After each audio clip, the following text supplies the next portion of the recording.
I'm still patching the sheetrock ceiling and all, and while I'm waiting for that to dry, let's just talk about this can light for a second. When you're installing these, do you remember how you're going to press up on that little goodie there?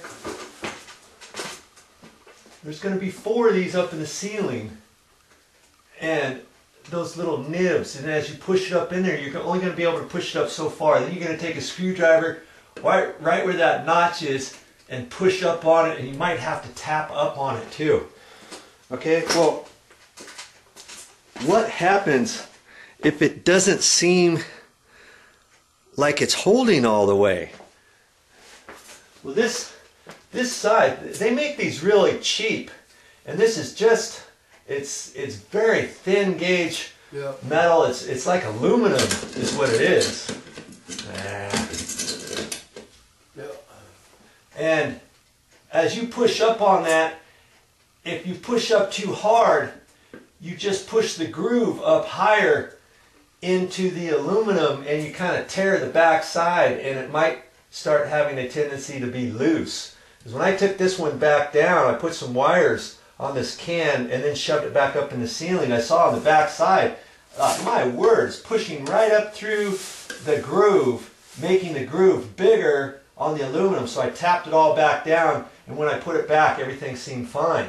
But if for some reason it doesn't seem like you're getting this up nice and tight, you got to get that snug, because if you don't keep this snug, that's all that's holding this tight. If one side happens to be falling down, or a little bit, what can you do about that?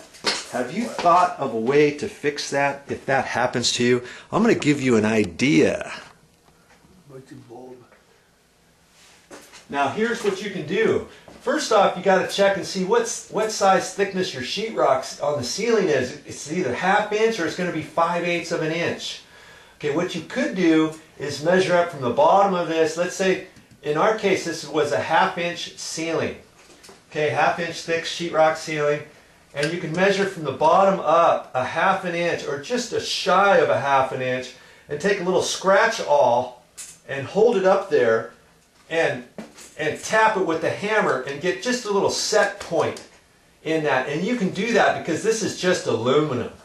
Okay? You can tap that in there. Then you can put a sheetrock screw in there and just screw it right in, even though it's going into nothing, but that sheetrock screw is going to be right above the sheetrock ceiling, right? And if you did that, that would keep this in from coming down, because you got that sheetrock screw in there from allowing this to come down. Okay, so you can always kind of repair these if something happens now when you're installing it, or later on. Let's say it's loose and you want to fix that, you can pull the trim down and get up there and do that.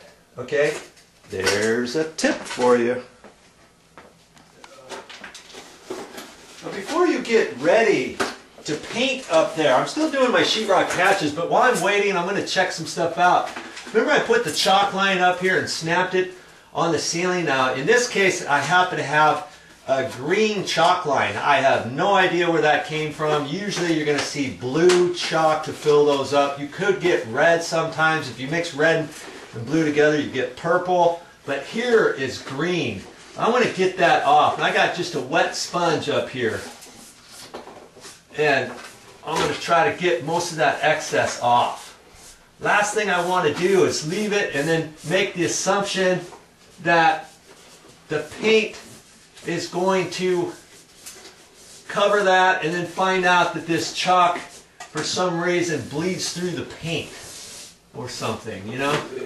Now, if your chalk line doesn't come off that easy, my word, this ceiling is dirty. I may have to take a sponge up here and wipe this whole ceiling down too before I paint it. I didn't realize I might have to do that, because that ceiling has not seen the light of day for 30 years, because I had a suspended grid ceiling in here.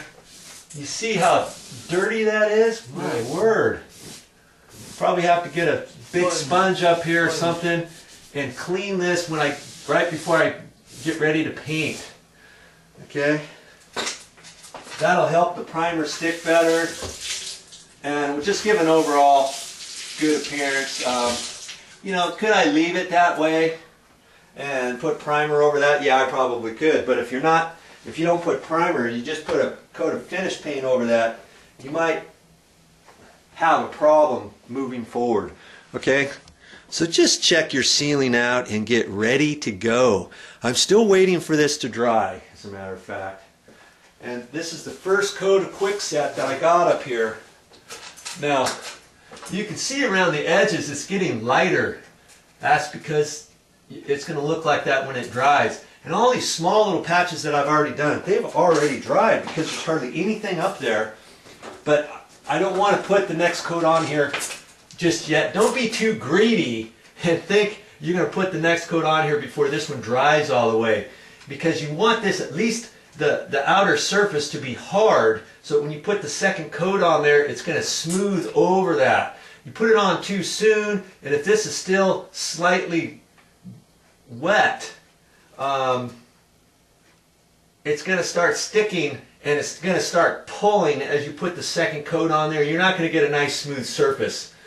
The thing with the Quickset, you're not going to be able to cover everything with one coat the first time and get a perfect patch. It's just not going to work that way. There's only so much you can do with it. That's why on the first coat I just put it up there like I showed you. I let it dry. The second coat is going to get nice and smooth. It's going to get smoother. And then if I have to put a little bit more on there, I can, and do a tight skim with the Quickset before I transfer to the all-purpose joint compound. You remember, we got to use all-purpose joint compound after we do the Quickset, or your patch is just not going to come out right, and it's not going to paint up nice and clean. You've got to have that all-purpose joint compound as your last coat. Remember that.